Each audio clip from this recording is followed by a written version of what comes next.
Coordinating models between sister ships is a massive challenge, especially when project managers and engineering leads need to oversee changes both large and small between the two vessels.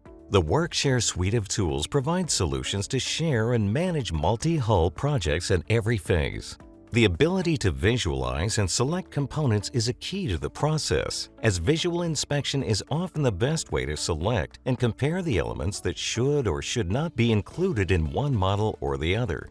With the WorkShare Graphic Compare feature now available within SSI ShipConstructor 2024, project managers and engineering leads can quickly see the differences and changes being made between hulls, including to individual parts, drawings, compartment, or distributed systems with the implementation of the load manager.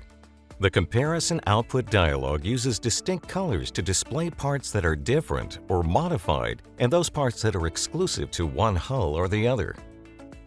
A list of parts being compared can then be generated, and modifications to the product model are visible in real time.